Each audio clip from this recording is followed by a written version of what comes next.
Friend, good morning. Welcome to my channel. कैसे आप सभी लोग। तो अभी देखिए यहाँ पर टाइम हो रहा है सुबह के 3 बज रहे हैं और अभी मैं लग गई हूँ अपनी बेटी के सरप्राइज़ की तैयारी में। तो अभी देखिए मैं सिर्फ अकेली हूँ क्योंकि उसके डैडी गए हैं ड्यूटी, उनकी नाइट ड्यूटी थी तो वो ड्यूटी पर है और मैं यहाँ पर फुला रही हूँ बलून क्योंकि मुझे अकेले ही सब कुछ करना पड़ेगा। इसीलिए मैं 3 बजे ही उठ गई थी क्योंकि मुझे बहुत मतलब इंतज़ार नहीं हो रहा था इस टाइम का कि उसे मैं सरप्राइज़ दूँ। तो इसीलिए मैं अकेले ही लग गई। मैंने रंजीत को भी बुलाया था शाम को, लेकिन वो आए थे, पता नहीं किस वजह से चले गए। कि मैंने बोला था यहीं पे सो जाना और सुबह इस काम में लग जाना, लेकिन वो पता नहीं किस टाइम पे उठ के चले गए थे यहाँ से। तो अभी तो मैं बस अकेली ही हूँ, अकेली ही सारी तैयारियाँ कर रही हूँ। और यासू, मैं सब ऊपर सोए हुए थे रात को, तो यासू और हिमांशी को मैं नीचे लेकर आ गई हूँ और नित्या ऊपर सो रही थी क्योंकि ये दोनों रात को उठती रहती हैं बीच बीच में, और उठ जाती तो रोती तो उसको भी उठा देती, तो मेरा सारा प्लान चौपट हो जाता।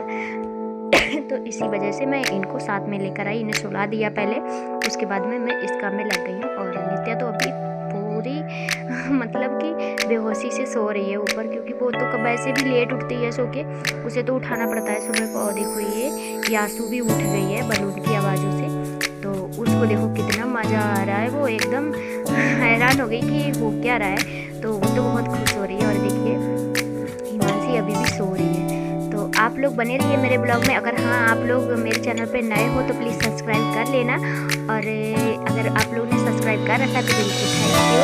और आप लोग बने रहिए मेरे ब्लॉग में क्योंकि आगे और मज़ा आने वाला है। चैनल तो अभी टाइम हो गया सुबह के 5:20 हो गए हैं और नित्या अभी उठी नहीं है, बच्चे सो रही है, इसलिए मच्छरदानी आप लोगों को दिख नहीं रही। तो इसमें अभी सो रही है ये, इसको अभी कुछ नहीं मालूम है कि नीचे क्या हुआ है, सिर्फ याशी और हिमांशी को मालूम है। तो इसको अभी सोने देते हैं और इसका रिएक्शन देखते हैं क्या होता है। और आप लोग भी बने रहिए मेरे ब्लॉग में क्योंकि आज मैं बहुत खुश हूँ कि और इसके लिए सरप्राइज़ भी है, तो बहुत ज़्यादा खुश हूँ मैं। और मुझसे ज़्यादा तो खुशी ये होगी जब ये उठेगी, इसको पता चलेगा। तो आप लोग बने।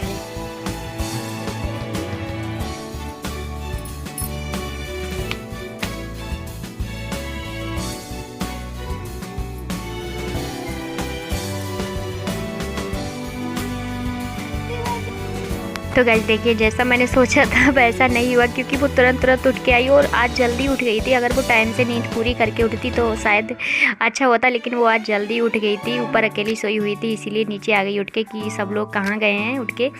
तो वो अभी नींद में इसीलिए हैरान हो रही थी, बहुत हैरान हो गई एकदम देखकर, क्योंकि उसे पता ही नहीं था कि मेरा आज बर्थडे है। और जैसे ही मैंने उसको ये गिफ्ट दिया है तो वो एकदम रोने लगी, उसकी आंखों में आंसू आ गए और मुझसे लिपट गई, क्योंकि उसे बहुत खुशी हुई। अचानक में उसे आज पहली बार ऐसा मतलब कि सरप्राइज़ मिला है। हर बर्थडे पे ऐसा कभी नहीं हुआ, लेकिन इस बर्थडे पे उसे पता ही नहीं था मेरा बर्थडे है, तो इसीलिए मैंने ये सारी प्लानिंग की और उसे बताया ही नहीं था कि आज बर्थडे है। तो अभी वो अपना गिफ्ट खोल रही थी। मुझे ही इंतज़ार नहीं हुआ शाम तक का, मैंने सोचा चलो अभी ही उसको गिफ्ट उसका दे देती हूँ। तो गिफ्ट में कुछ नहीं, बस वही है छोटा मोटा उसके लिए जो स्कूल की चीज़ें, बस और कुछ नहीं ली मैंने। और पानी की बोतल और उसका ज्योमेट्री बॉक्स ख़राब हो गया था तो वो ली, और पानी की बोतल भी उसकी ख़राब हो चुकी थी। तो जो चीज़ ज़रूरत में उसके आती तो वही चीज़ मैंने ख़रीदी, कोई खेल खिलौना नहीं लिया, क्योंकि काफ़ी खिलौने हैं बच्चों के पास, खेलते हैं तोड़ देते हैं थोड़े दिन के, और ये काम की चीज़ है तो पहले उसी को मैंने लिया है। तो वही मुझे वैसे भी लेनी पड़ती उसके लिए, तो मैंने उसके बर्थडे पे ही ले लिया, तो वो बहुत खुश हो गई। शायद पैसे अगर बीच में लेती तो इतनी खुश नहीं होती, लेकिन बर्थडे पे लिया तो उसे बहुत खुशी महसूस हुई और मुझे भी बहुत, मैं भी उसकी खुशी देखकर बहुत खुश हो रही थी। लेकिन यही था कि उसके डैडी भी होते तो और अच्छा लगता, क्योंकि उसके डैडी तो ड्यूटी पर है, उन्होंने ही ये प्लानिंग की थी, लेकिन बेचारे उनकी ड्यूटी नाइट की पड़ गई और काम इतना चल रहा था कि वो आ ही नहीं पाए। मैंने फ़ोन भी किया था तो वो नहीं आ पाए। और इधर हिमांशी के लिए भी मैं बोतल लेकर आई थी पानी की, उसकी भी पानी की बोतल है, लेकिन उसकी भी ख़राब हो गई। इतनी ख़राब भी नहीं है, मतलब कि सही है वो, लेकिन ये इसका क्या है कि उसको कुछ लेकर दो तो ये भी रोती है कि मुझे क्यों नहीं लेके दिया। तो बोल रही थी मेरी बोतल किधर है, तो मैंने इसीलिए सोचकर मैं पहले ही ले आई थी। इसके पापा बोले थे कि ये भी जिद करेगी तो उसको भी ले लो कुछ, तो उसके लिए मैं भी बोतल लेकर आ गई। और एक उसकी एक जो थी वो याची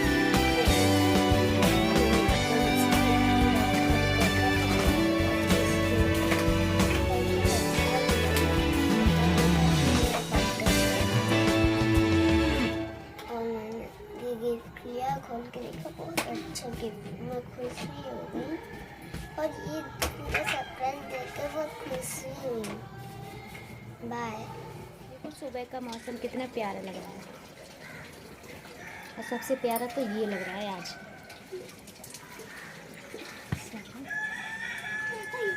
क्या कर रही है? ये देखो ब्रश कर रही है देखो। और ये कचरा सफाई में लग गई है तो अभी चाय बन गई है तो ये बच्चे ब्रश कर लें, इनको चाय दे दूँ, उसके बाद में इसे नहलाऊंगी मैं। और इसकी ड्रेस कैसी लग रही है आप लोग बताना ज़रूर। पैंट तो नहीं है।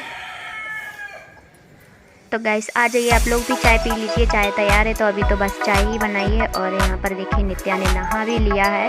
तो वो बोल रही थी मुझे मम्मा ये इसके ड्रेस का वो निकला हुआ है चिप, तो उसी से बोल रही थी मम्मा ये वाला मॉडल बनाओ क्योंकि ये इसी ड्रेस का है। तो इसमें दे रखा है कि इस कपड़ों पे ये स्टाइल करना चाहिए। तो वही बोल रही थी कि मेरा ये वाला हेयर स्टाइल कर दो।